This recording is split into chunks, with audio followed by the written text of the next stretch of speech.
नमस्कार। चलिए जरा सोचते हैं एक ऐसे भारत के बारे में जहां हाई स्पीड ट्रेनें शहरों को जोड़ रही हैं और हर काम करने वाले के पास हेल्थ इंश्योरेंस की सुरक्षा है। क्या ये मुमकिन है? भारत का 2026 का बजट कुछ ऐसा ही सपना हकीकत में बदलने का एक रोड मैप पेश करता है। तो आज हम यही समझने की कोशिश करेंगे कि ये सिर्फ बड़े बड़े आंकड़ों का खेल है या फिर वाकई एक विकसित राष्ट्र की मजबूत नींव रखी जा रही है। सबसे पहले तो ये नंबर देखिए, 1.2 लाख करोड़ रुपए। ये रकम इतनी बड़ी है कि आप सोच भी नहीं सकते। ये सिर्फ एक संख्या नहीं है, ये भारत के भविष्य पर लगाया गया अब तक का सबसे बड़ा दांव है। और ये सारा पैसा सीधे सीधे हमारी सड़कों, रेलवे, पोर्ट्स और टेक्नोलॉजी पे लगने वाला है। तो आज के इस सफर में हम 5 जरूरी पड़ावों पर रुकेंगे। सबसे पहले सरकार की बड़ी सोच क्या है, फिर देखेंगे कि एक विकसित भारत बनाने के लिए क्या किया जा रहा है। इसके बाद आम लोगों और उनकी रोजी रोटी के लिए इसमें क्या है। फिर बात करेंगे कि हम सब पर यानी टैक्स सिस्टम पर इसका क्या असर होगा। और आखिर में सबसे बड़ा सवाल कि ये जो महत्वाकांक्षा है ये हकीकत से कितनी दूर है। चलिए शुरू करते हैं। तो ये बड़ी तस्वीर है क्या? देखिए, इस बजट की जो पूरी स्ट्रैटेजी है ना, वो एक तरह से रस्सी पर चलने जैसी है। एक तरफ सरकार देश के भविष्य के लिए जमकर पैसा खर्च करना चाहती है और दूसरी तरफ अपने खर्चों पर लगाम भी कसना चाहती है। अब सवाल ये है कि क्या ये दोनों काम एक साथ हो सकते हैं?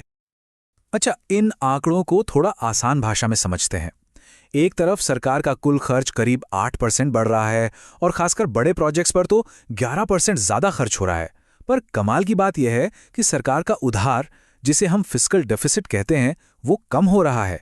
तो ज्यादा खर्च और कम उधारी, ये जादू हो कैसे रहा है? इसे समझने का एक बहुत ही मजेदार तरीका है। मान लीजिए कि आप एक बहुत बड़ी गगनचुंबी इमारत बना रहे हैं, लेकिन साथ ही साथ आप डाइटिंग पर भी हैं। अजीब है ना?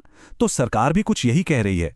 वो कह रही है कि हम देश की अर्थव्यवस्था रूपी शरीर को मजबूत बनाने के लिए प्रोटीन यानी इंफ्रास्ट्रक्चर पर तो खर्च करेंगे, लेकिन फालतू की कैलोरी यानी गैर जरूरी खर्चों में कटौती करेंगे। देखिए, ये संतुलन साधना बहुत मुश्किल है, लेकिन अगर ये काम कर गया तो इकोनॉमी की सेहत के लिए ये कमाल की बात होगी। चलिए अब आते हैं दूसरे हिस्से पर, विकसित भारत का निर्माण। ये सिर्फ कोई नारा नहीं है, ये 2047 तक भारत को एक विकसित देश बनाने का एक बहुत बड़ा लक्ष्य है। और इस बजट में इसकी नींव बड़े बड़े इंफ्रास्ट्रक्चर और मैन्युफैक्चरिंग प्रोजेक्ट्स के साथ रखी जा रही है। तो ये पैसा जा कहाँ रहा है? अगर हम मंत्रालयों को मिलने वाले बजट को देखें तो दो नाम सबसे ऊपर चमक रहे हैं, वित्त मंत्रालय और रक्षा मंत्रालय। ये साफ साफ दिखाता है कि सरकार की दो सबसे बड़ी प्राथमिकताएं क्या हैं: देश की आर्थिक सेहत को दुरुस्त रखना और देश की सीमाओं को सुरक्षित रखना। अब देखते हैं कि जमीन पर इसका असर कैसा दिखेगा। रेलवे को मिल रहे हैं 2.81 लाख करोड़, मतलब तेज ट्रेनें, बेहतर स्टेशन। सड़कों के लिए 3.10 लाख करोड़, ताकि हमारा सफर और आसान हो। रक्षा क्षेत्र को अब तक का सबसे बड़ा बजट मिला है, जिसका जोर मेक इन इंडिया हथियारों पर होगा। और पहली बार भारत की इतनी लंबी समुद्री तट रेखा से पैसा कमाने के लिए 25,000 करोड़ रुपए का एक स्पेशल फंड भी बनाया गया है।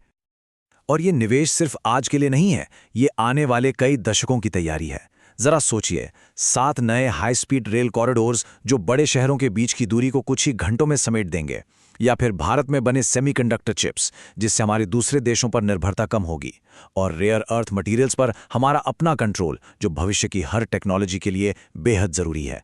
ये सब भविष्य के भारत की नींव रख रहे हैं। अब तक हमने बड़ी बड़ी योजनाओं और इंफ्रास्ट्रक्चर की बात की, लेकिन अब बात करते हैं बजट के उस पहलू की जो सीधे सीधे आम जिंदगी से जुड़ा है।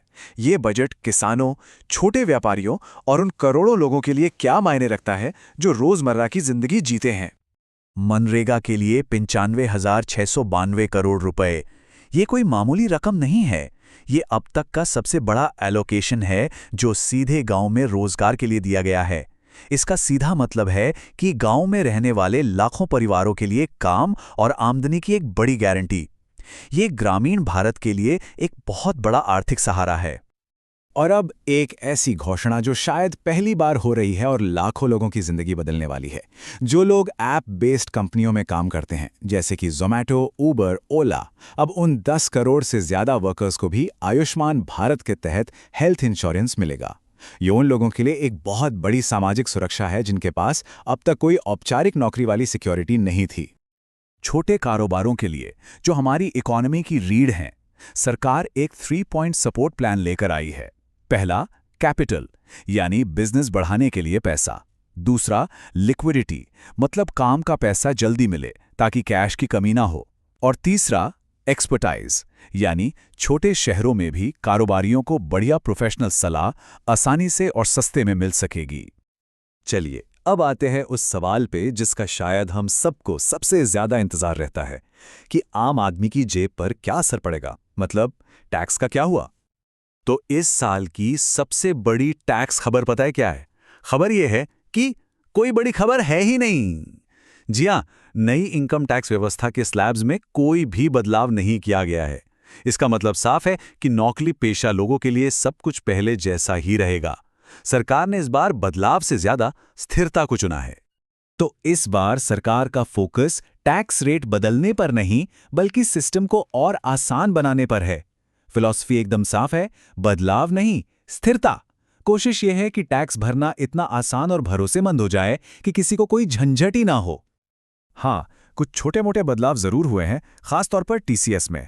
अच्छी खबर यह है कि बच्चों की पढ़ाई या इलाज के लिए विदेश पैसे भेजने पर या फिर विदेश घूमने जाने पर अब टैक्स कम लगेगा। वहीं दूसरी तरफ कुछ चीज़ों जैसे शराब और स्क्रैप पर टैक्स थोड़ा बढ़ाया गया है, तो एक तरह से बैलेंस करने की कोशिश की गई है। तो अभी तक हमने बजट की बड़ी बड़ी बातें और अच्छी अच्छी योजनाएं समझी, लेकिन कहते हैं ना, हर सिक्के के दो पहलू होते हैं। तो अब जरा देखते हैं कि इस महत्वाकांक्षी योजना के रास्ते में चुनौतियां कौन सी हैं। एक्सपर्ट्स 3 बड़े रिस्क देख रहे हैं। पहला, रेवेन्यू, मतलब क्या सरकार की कमाई उम्मीद के मुताबिक बनी रहेगी, खास तौर पर अगर दुनिया भर में कोई आर्थिक संकट आ जाए। दूसरा, कर्ज का बोझ। ये बात थोड़ी चौंकाने वाली है कि वित्त मंत्रालय के बजट का 90% से ज्यादा हिस्सा तो सिर्फ पुराने कर्जों का ब्याज चुकाने में ही चला जाता है। और तीसरा, सबसे बड़ा सवाल, एग्जीक्यूशन। क्या 12.5 लाख करोड़ खर्च करने का ये प्लान ब्यूरोक्रेटिक अड़चनों की वजह से धीमा पड़ जाएगा? तो कुल मिलाकर देखें तो एक विकसित भारत का ब्लूप्रिंट तो तैयार कर दिया गया है।